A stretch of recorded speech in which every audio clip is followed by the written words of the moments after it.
So what did we do in the last class? The back propagation we started, ma'am. We're So we finding the started, delta. Yeah.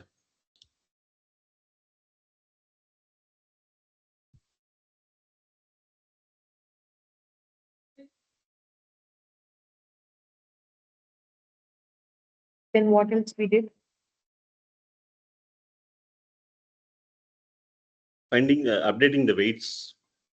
So updating the weights then. So we had two assumptions, ma'am. One is if the output changes, uh, that it changes with the proportionately, ma'am. The error changes proportionately. Yeah.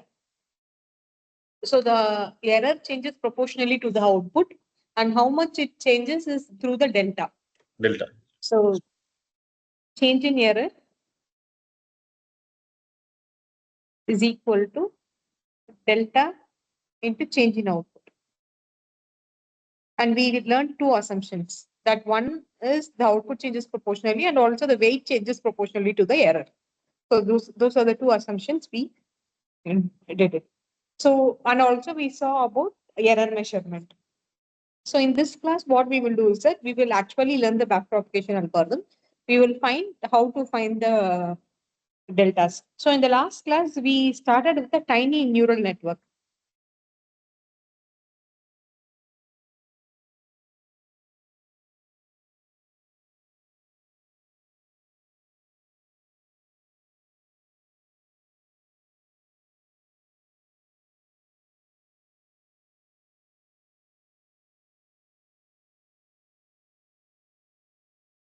So you have to remember this neural network, this tiny neural network. We had two labels and two predictions. We compared both the error formula. Through the error formula, we compared the label with the prediction to get the error. We also said that if it is class 1, it is 1 comma 0. The label is 1 comma 0. If it is class 2, the label is 0 comma 1. It is one hot encoded. So we also saw about different types of error, how it is being performed.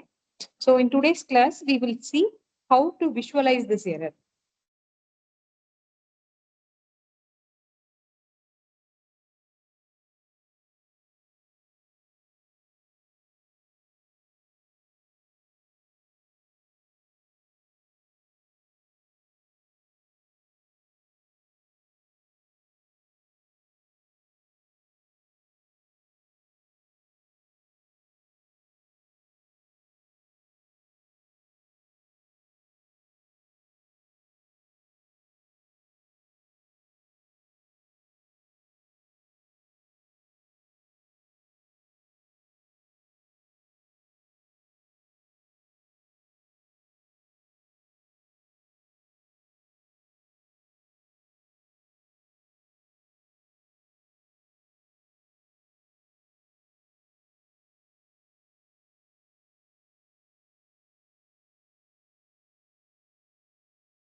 So, okay. So if you want to plot the error, we can plot it as a three-dimensional shape. So this is 3 dimension. This is 1 dimension. This is 2 dimension. This is the third dimension. So the 2 dimensions are nothing but the predictions, which is the outcome. And the third dimension is the error. So if you look at it, so the gradient at any point is given, like suppose if you want to flow the water at here, how the water will flow? The water will flow like this. Here the water will flow like this, in this direction. So if you want to visualize the gradient at any point, just by imagining which way a drop of water would flow, if you place it on the surface on the error above that location, in that way only the gradient will also be present. So this is the plot of error. So this plot of error is given by actually by 5 dimensions, but the labels are taken away. So 2 dimensions are the output and the third dimension is the error. So here we saw there are 2 targets. The first target is class 1. If it is class 1, then L1, L2 is 1, 0. If it is class 2, the target is 0, 1, which means L1, L1 is 0, L2 is 1. So if you look at here, so what we have drawn is that this is the label which we have plotted it. This is the label for L1 and L2. At the label, when the label matches the output, when the label matches the output, the error is 0. Did you get it? The label is L1, L2. When the L1, L2 matches the prediction P1 and P2, the error is going to be 0. Suppose L1, L2 is the ground truth, no, ma'am?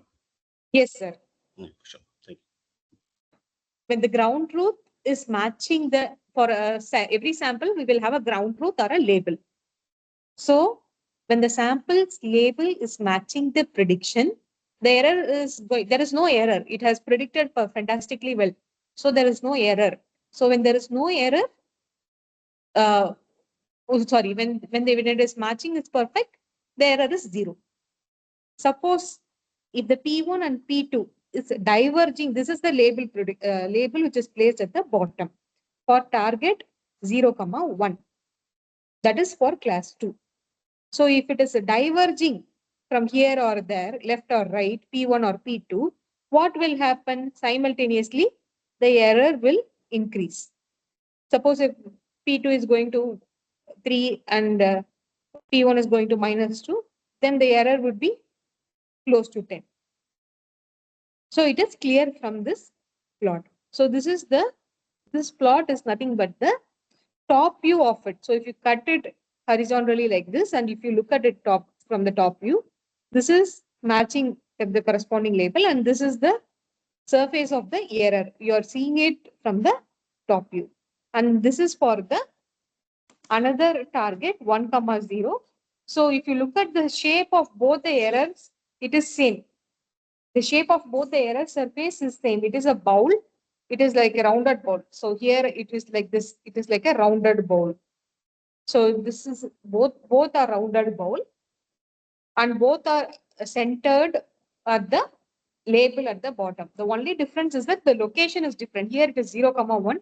Here it is centered around 1, 0. So it is directly over the label. So the location is alone different. The whole intention here is to match P1 and P2 with the label, so that the error is going to be 0. The bottom of the bowl has a value of 0 and it sits right on the top of the label. The more different P1 and P2 goes from the label, the more the error will be. So this is the corresponding top view of this error plot. This is the top view of this error plot.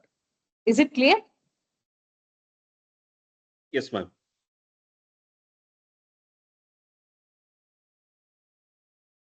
So now let us understand. So from where we are drawing this diagram, we are drawing this diagram from this tiny neural network. So we have a 4 neurons, 2-layer neural network, for which we have 2 labels, L1 and L2, 2 targets for that one, and we have a prediction P1 and P2. We calculate the error by comparing the label with prediction, and we have plotted the error plot for it.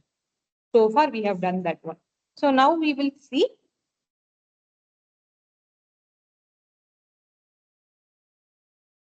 So now we will see that the P1 is nothing but C naught. C naught is nothing but the change output of C. So similarly, P2 is another name for the output of D. So which is nothing but D naught. If you look at here, so the output of C is given as P1, output of D is given as P2. So this is another name. Instead of telling us output of D, we can tell P1. So how much this P1 will change is another way of saying how much this C will change. How much P2 is changing is another way of saying how much the output of neuron D is going to change in the same way. So if you look at these error surfaces a little more carefully, we can get a feeling for it. Suppose let us imagine that. So we have the label 1, 0. Let P1 be -1, P2 be 0. So if you look at it, P2 is matching the label, but only P1 needs to be changed. So P1 needs to change from -1 to +1. We don't need to change P2. So we only want to change P1 while leaving P2 alone. So let's look at the graph part and tell us how much error will change by doing just that. So we are going to, the whole idea here is that we are going to keep P2 fixed. P2 we are not going to change. We are only going to change the P1. So what you are going to do from, so this is the, so here P2 is going to be fixed. P2 is going to be 0.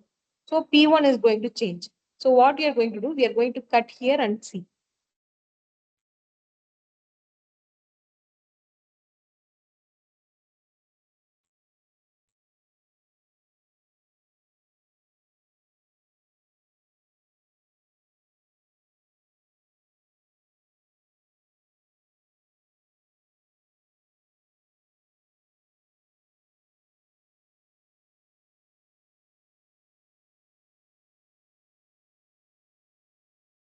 So if you look at here,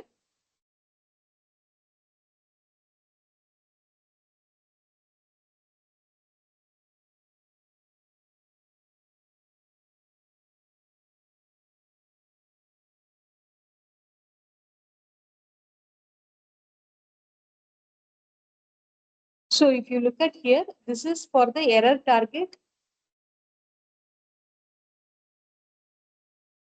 1, 0,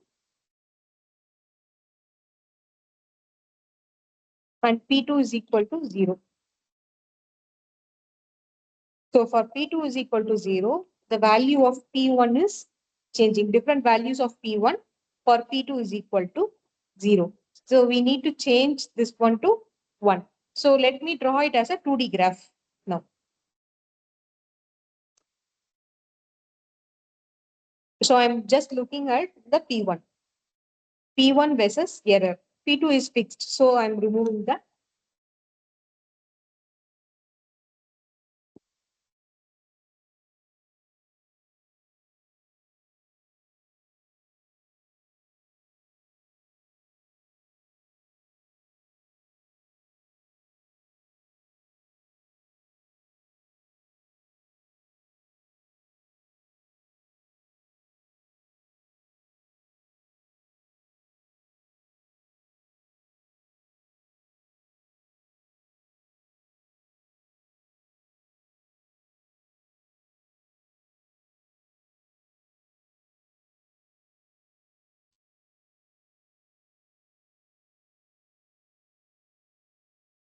This comes to the point -2, 8. And this is approximately 0, 0. This is nothing but the derivative at P1 is equal to -1. So what we did, so we took the graph error surface. In that one, we fixed P2. And we looked at how P1 is changing for the fixed value of P2. And we took that as a 2D graph. So if you look at this graph carefully, so at the point of P1 is equal to 0.1, I am drawing a derivative. I'm drawing a slope. The slope is varying from -28 to 0,2. And this is the derivative which is drawn at the point -1. So what this derivative tells us, this derivative tells us how much our error will vary. So by looking at this derivative, it tells us if you are moving towards the right, our error will reduce. So if you move very far away from the right, what will happen? The error will increase again. But you need for the smallest change in the P1, if you change P1 towards the right, so suppose if you are changing P1 to 0, our error will become 0. But you are changing P1 to 3. If you are changing a lot, then the error will again continue to increase. So this is what we are understanding from this graph. If we make P1 more, sorry. We need to move up to 1, no, madam. +1. No, here So P1 is -1. 0. No, our Why? target is P1 should be 1, no, madam, or 0. What's the target? Sorry, I missed the target. Yeah, it should move to 1. But I'm looking at where our error will become 0. Okay. This is, I'm just explaining, but our target is we need to move to 1 to match it. Okay. But I'm just looking at, I'm explaining in terms of derivative here. Okay. So Okay. you have to increase it either 0 or 1 to reduce it, but you can't go up to 3 or 4. That is what I'm saying. You need But to make only the smallest change. Yeah. when it cross 0, I mean, when the error is 0 and we cross it, what will happen, ma'am? No, what will happen is that the error will increase. If you are, suppose if you are shifting it to 3, the error will No, not increase. even after up to 1. If I increase, my error will be minimum. Error will be Will not be minimum. 0. Yes. Okay. Because the derivative shows that the error will reduce if you move towards the right. It will increase if you move towards the left. That is what the derivative is saying. The whole point of derivative, the derivative of the curve tells us what happens to the error if you move P1. That is what is the derivative telling us. So we need to move by tiny amount. We should not move by larger amount. If you move larger amount, what will happen? The error value will increase again. So here, if you look at it, if you move 1 unit, say from -1 to 0, what happens? It decreases by 4. So here it is, let's say,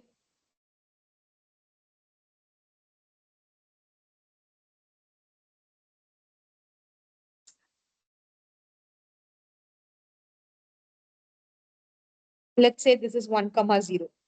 Here the error will be, I have to draw the curve again.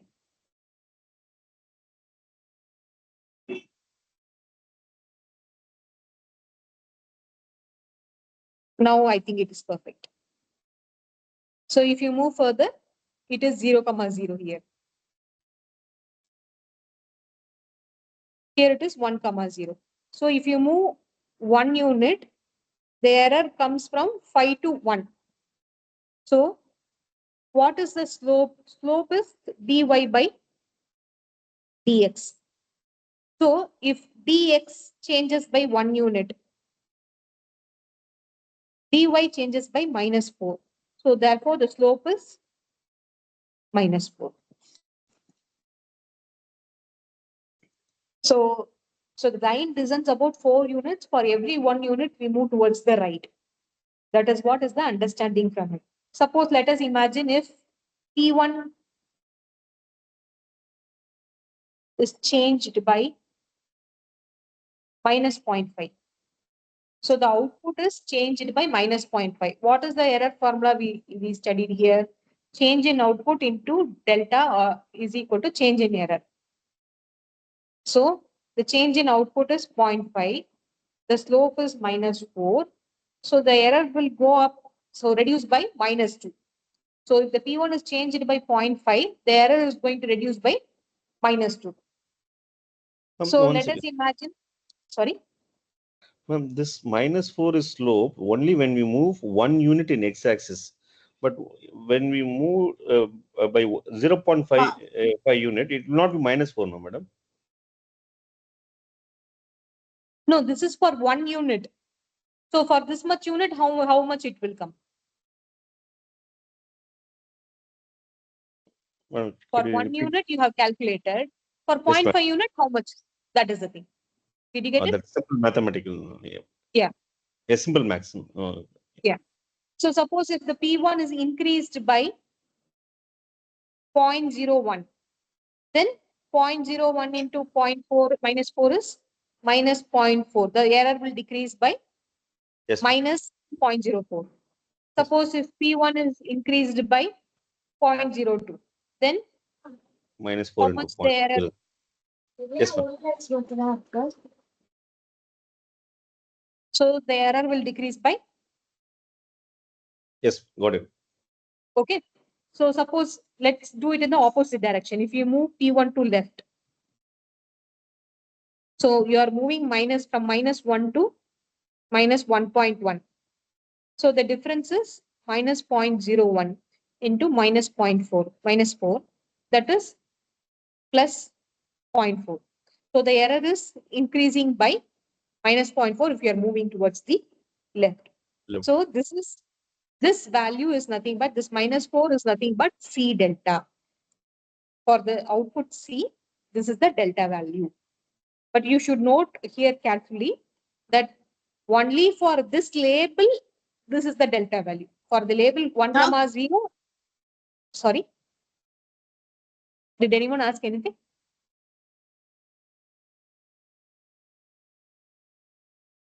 Okay, for only for this label, this delta value holds good. Only for this label, as well as for this C0 and D0 value, this delta value. If you change the label, if you change the sample, label will change. Then delta value will change. If you change the output, then delta value will change. This delta value is only for this, or holds good only for this label, and these values of P1 and P2. Is it Can clear? you, yes, ma'am. Can you explain me if we said in the previous in the diagram, if you move more right, the error will increase. Can you show it in a illustrate in a mathematical numbers, ma'am? And the So same suppose thing. if you are moving towards, suppose what to say here, if you are moving P1 to 3. Yes. So P1 is 3 means P1 minus 4 is minus 12. So the Here error when is decreased. decreasing, you said it will increase, no, ma'am.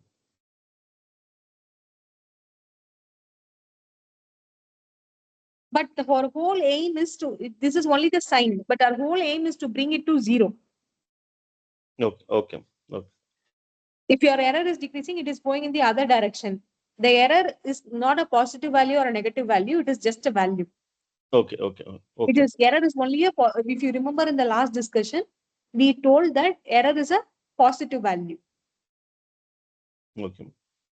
So our whole aim is to bring error to 0, but this is going in the opposite direction.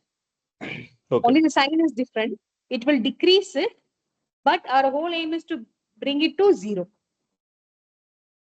Okay, ma'am. Okay, okay. So it is not that. And also one thing you need to understand, this mathematics which we are putting, it is for the change in error. This is not the error term.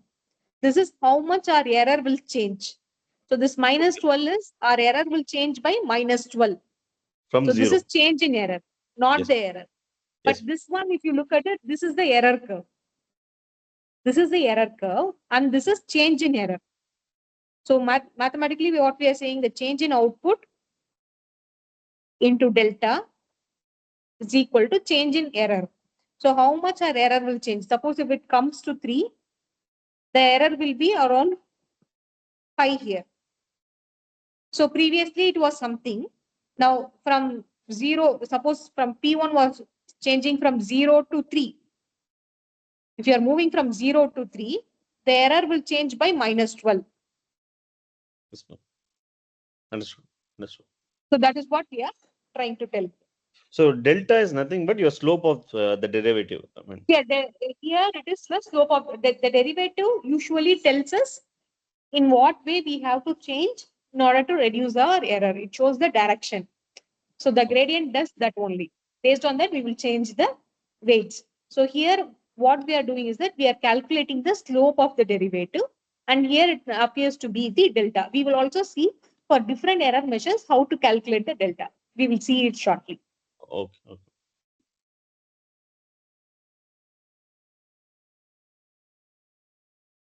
So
So if you look at here, so this is the output of C. So this was your previous output. Because of some change, the new output has increased. The change in output is given by CM. So this was your previous output. The change in output is denoted by CM. And then what happens? You have your C delta. C delta is nothing but it's a delta for the neuron C. It acts like an amplifier to provide a change in error. So previously this was your, sorry. So previously this was your error term. So this was your error. So what happens? The C delta acts like an amplifier. So it and it provides us EM. So this, if you look at it, the change in output, the change in the output and the C delta are an opposite sign. So the change in error will be in the opposite sign. So this will decrease. So if it decreases, the new error will be the old error plus the change in the error. So the change in error is decreasing. So this minus this one is, so this is your new error. Is it clear? Ma'am, could you repeat? Okay.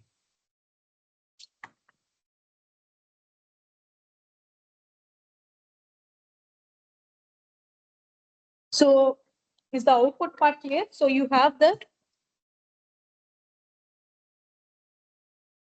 so here you have the output of C. Yes, ma'am. So what we saw, change in error is nothing but delta into change in output. So that we are seeing here as pictorially. So what, this is the previous output of C. So now because of change in the input or change in the weights, the input has changed.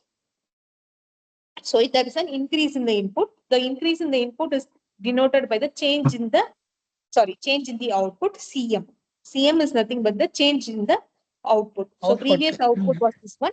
So this one was the change in the output. And now what we saw, change in error is this one. So the previous error was this much. The change in error is shown, the change in error is decreasing. So the error has decreased. So this is the, this much change in error has happened. So how this is related means CM, sorry, EM is equal to CM into C delta. So the C delta is amplifying the change in the outcome to produce error. So EM is equal to CM into C delta. So suppose let us imagine if CM is going to be 1/4 and C delta is equal to -4. what will be EM value? EM value is minus 4 1. into 1 by 4 is equal to minus 1. So this is positive. So it is shown by the positive sign. This is negative. So this is shown by the reverse arrow. And EM is negative. So it is shown by the reverse arrow here. So CM into C delta is equal to EM. EM is reduced. So this was your previous help error. பண்றியா? Now it is இந்த ஒரு reduced. படிக்கிற bad ஒண்ணு அந்த சைடுல இருக்குல்ல எனக்கு brown colour. So the new error is this one subtracted with this portion is this much. So the new error is this much. Is it clear? Yes, ma'am. So the output of C increases by an amount CM. This is amplified by multiplying it with C delta, giving us the change in the error EM. So the new error is the far right. So if you look at it, it is a previous error plus EM. So what is our goal? Our goal is right now is to find the delta Thank you. value of the neuron. So we have found out the C delta now. So what we have found out. So our goal is to find the delta for all the neurons. So what we have done now, we have found out the C delta, and this is a pictorial representation of how it works. So what See we have worked, that derivative, no, madam, that minus 4 by slope. minus 4 we have found out, no? So that is done. So this is, we are understanding it in the pictorial form. We are illustrating it through a diagram and we are understanding it better. Sure. So now what we understood earlier, earlier we said that P2 is fixed, P1 is varying. So last time we said that one. So what if both the labels are varying? So what if both the predictions are varying? So let us imagine that we have the target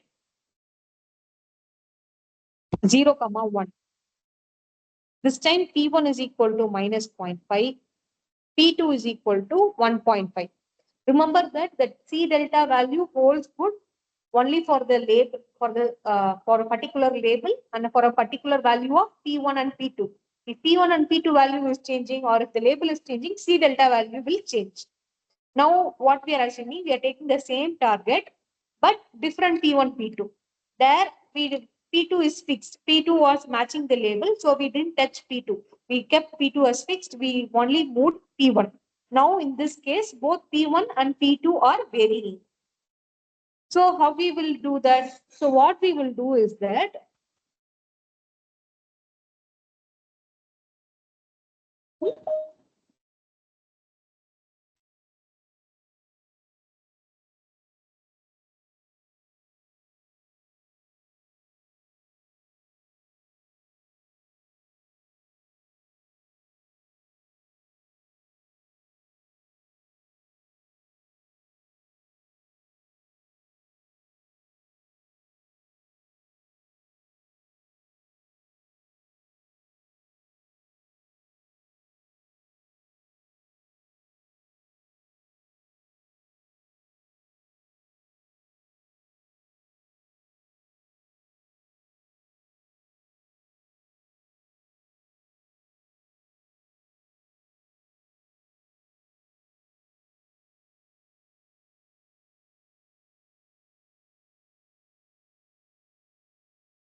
so what we are doing here is that we are taking two error surfaces. In one error surface, we are keeping it as, so we have two values here.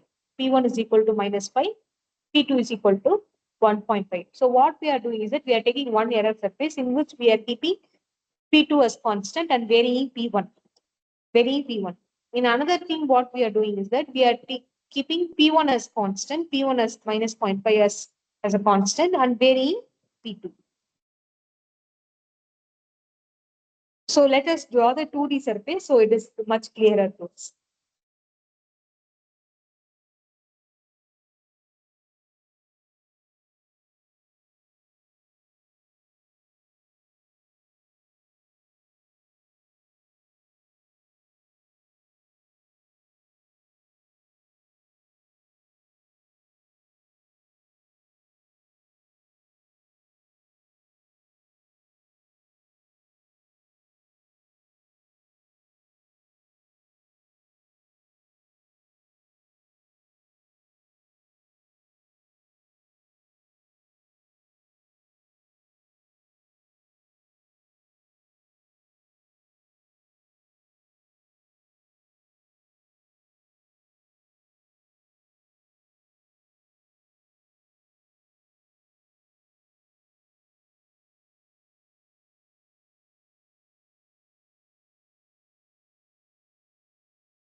So if you look at this is P1. So if you look at it, neither P1 or P2 matching the label. So we can try to reduce the error by adjusting each one individually. In this example, we have taken the target 1, 0. So if you look at it, error values for different, this is error values for different values of P1 when P2 is equal to 1.5. This is error values for different values of P2 when P1 is equal to minus 0.5. So what we are doing in each case, we are keeping one as fixed and we are varying the another one. So if you look at here, this is the gradient for it. So similarly, what we can do last time, we computed C delta. So here also we can compute C delta. So what we do if you, so here we can compute C delta. So dx by dy by dx. If you change here by 0.5, so how much change will happen in y is minus 1.5. So this will give raised to minus 3. So C delta is minus 3. So what we need to do, we need to move towards the right. So here if you can calculate D delta, so if you move by minus 0.5, you will get a change of minus 1.25. So D delta value is 2.5. So here it is a positive sign. So far we have got only negative signs. Here we have got a positive sign. Positive sign tells us that if you are moving P2 towards the right, if you are moving P2 towards the right, it will cause the error to go up. So you need to move the P2 towards the left. So that is what this slope is telling to us. Did you understand? Now we have calculated both the delta values. So there are some interesting things to observe here. The one thing is that, so from this plot, if you look at it, the bottom of the bowl are at their respective label values. And if you look at both the curves are not touching the 0.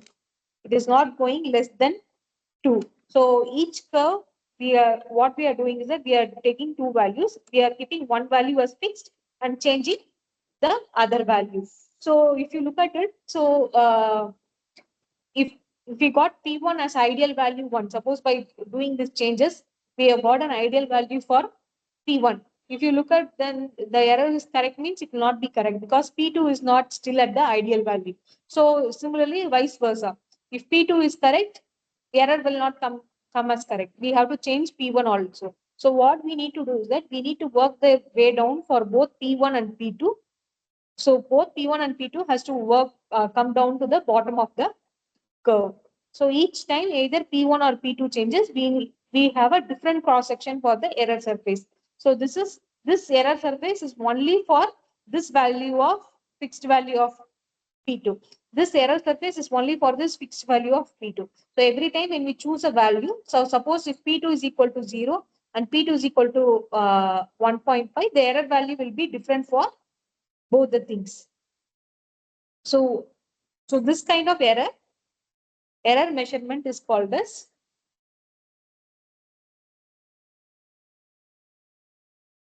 quadratic. The curve is the same curve, madam, irrespective of what the thing is. The curve shape looks the same, Okay. but the curve is different based on the coordinates. Okay. So every value you change, the curve, the error surface will change. You can look at the error surface, how it is changing for P2 is equal to 1.5 and here how it is changing. So the error curve will change based on the values and the labels. But to So if you look accommodate at here, both the outputs together, then the curve will just be only a single curve, no, madam? for understanding, we are dissecting and we are learning here. If But you look at here, reality, it is yeah. In reality, it's So only a if, single curve. so if you look at here, the error 0 is located at the bottom of the labels. So based on the labels, the bottom of the surface will change.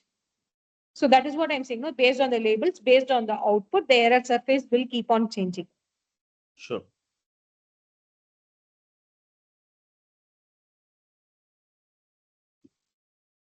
So the error measure is called as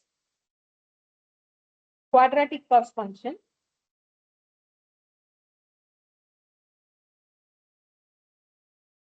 Or a mean squared error.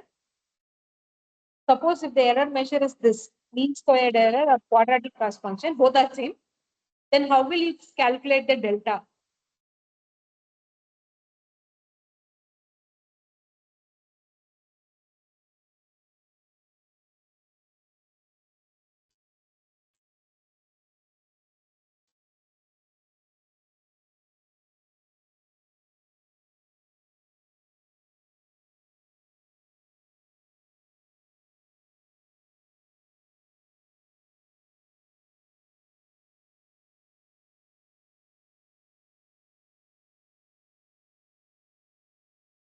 So when we use quadratic cost function, the delta is nothing but the difference between the C naught and the label. So it is C naught minus the label value. So it is D naught minus the label value. So that is your delta. So the delta value is given by the difference between the change in the output and the label. So let's take one example. So let the first label be. That's the loss 1. function. Loss function, no, ma'am. What you said is. This is for this cost function. How are we calculating? There are different cost functions. For this particular cost function, how are we calculating the delta? Okay. So we have the first label 1. If label 1 is 1 and C naught is equal to 1. So 1 minus C naught is going to be 0. What is inferring is that a tiny change to C naught will have no effect on the output error. It makes sense because at the bottom, if you are going to change, it is going to be flat. There is not going to be much error. Suppose if C naught is going to be 2, then 1 minus C naught is going to be minus 1. In this case, what is happening? The change in C naught will change the error by the same amount, but with the opposite sign. Suppose if the output is going to be minus 2, change in output is going to be minus 2, then delta value is minus 1. The change in error is going to be minus 0.2. Suppose if the delta C naught value is much larger, 5, then 1 minus C naught is minus 4. Then there will be larger changes in the error. Suppose into minus 4 is, so there is going to be larger changes. So whatever change in the output you put here, suppose if you put 4, then you will get minus 16, because it makes sense. At the top surface, there is going to be a larger change. At the top surface, there will be larger changes in the error. So when we are looking at this cheaper part of the bowl, where a small change in the output will also will cause a big change in the error. So this is what we are understanding here. And also we need to understand that the derivative will tell us what will happen when we take only very small steps. For bigger steps, we cannot use the derivative. For only when we take the smaller steps, what will happen to the derivative, we will understand. So whatever we have discussed with C naught is applicable even to D naught. So now we have found the delta values for all the neurons in the output layer. Now we have found out C delta and D delta. For all the output layer, we have found the delta. So now we need to work our way back to find the delta values for all other remaining neurons in the remaining layers. So here what we understood is that the delta of the output neuron depends on the values of the label.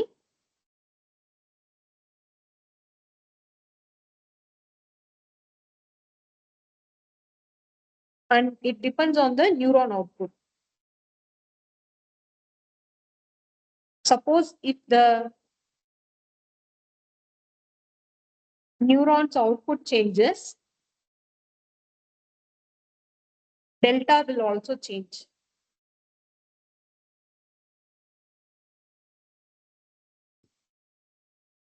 Okay, one small. Yeah. It's just prediction minus the label value. Yes, Delta. very simple. So very we simple. have the outcome. Only the simplest. So Yeah. outcome minus the label. Yes. So that's what, if the label is this one and C naught is this one, 1 minus C naught will give you the delta value. Yes. This is C delta. And this is applicable only when it is a quadratic cost function or a mean square error. For different different error measures, the delta calculation will be different. Okay. So that only we had some tiny examples to understand how it is changing. So that is what I'm saying. No? Here the delta depends on the label and the neuron output. It is not, C naught is not the change in output. C naught is the output of neuron C. Change in output is different. So here it depends on change in output is CM. That only that portion. So this is the output C naught. Yes, ma'am. Got it. This is not change in output. Yes. This is just the output. Just the output minus the label.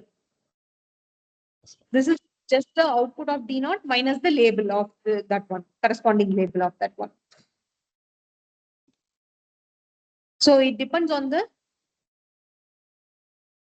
values in the label and the neuron output. So if the neuron output changes, the delta value change. Because if you look at here, if the C naught is changing, C delta will also change. If the label is changing, C delta will change. So C delta depends on the neuron output and the label. So delta is just a temporary value.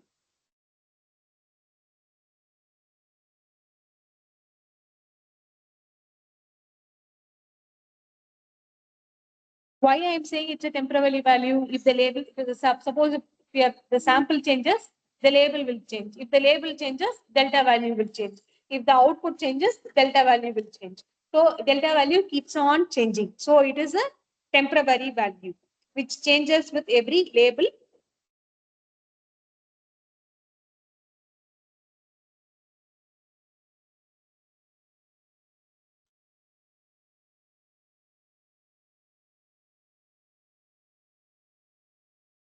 It changes with every label and every new output of the neuron.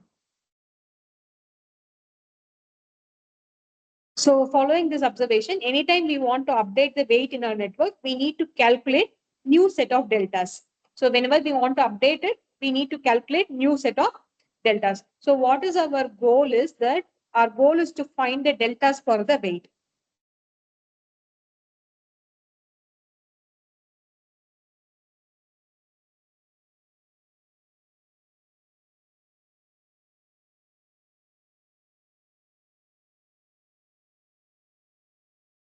So when we know the deltas for one layer, what we can do is that we can find the deltas for the other layer, and then we can update the weights and which is feeding into that layer also.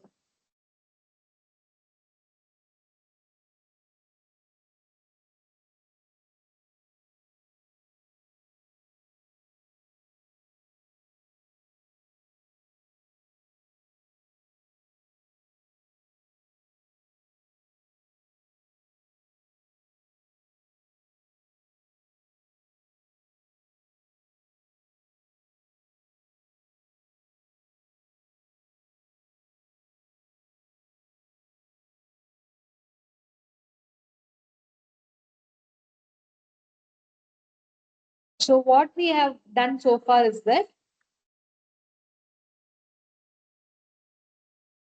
so in the backpropagation algorithm, we wanted to find the deltas. Before that, we came to a understanding with two observations that change in output changes proportionally to the change in error. Similarly, weight changes proportionally to the change in error.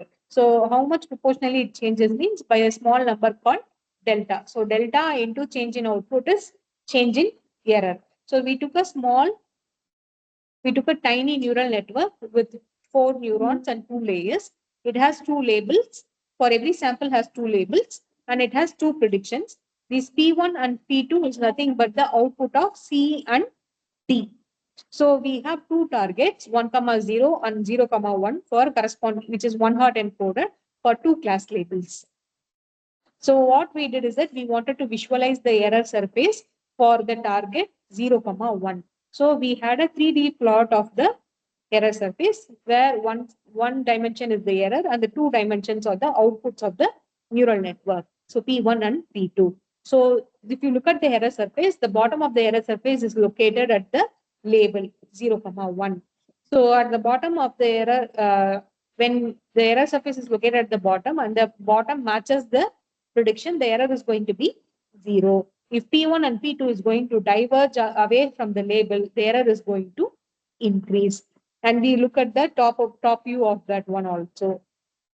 And we saw how similarly the shape of the error surface is going to be the same, but the placement of the bottom is going to be different for different labels. So the error surface will change based on the label, based on P1 and P2. So based on P1 and P2, the error surface will change.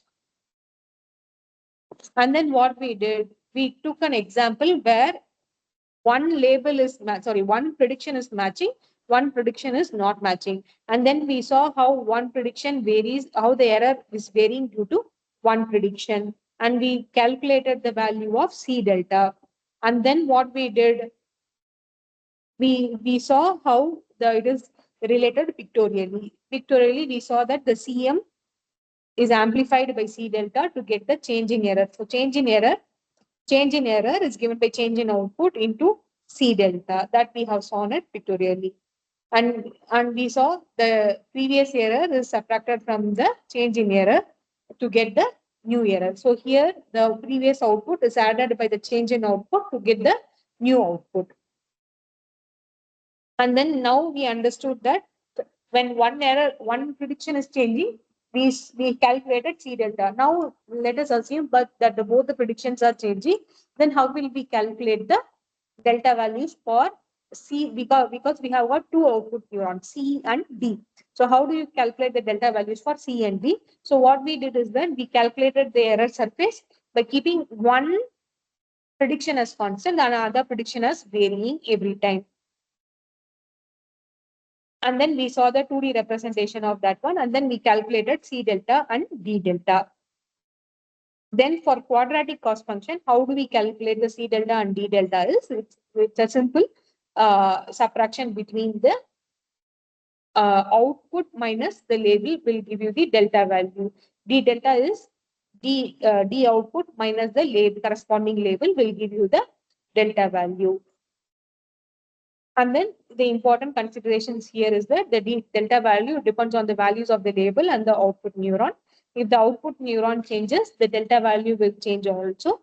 So delta value is a temporary value because it changes based on the label and the output. So what is our goal is that our goal is to find the delta so that we can find the weights. So for every label, for every new outcome, the the delta value will change. So if the weights changes, the delta value also will change. So what is our aim? The aim is to find for every neuron, we are going to find the delta value, and then based on the delta value, we are going to update the weights.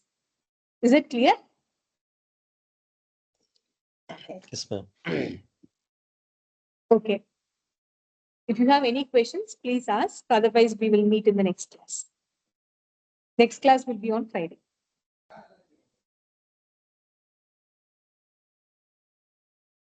Nothing. Thank you, ma'am. Thank you. Thank you. Thank you. Thank you, ma'am. Thank you.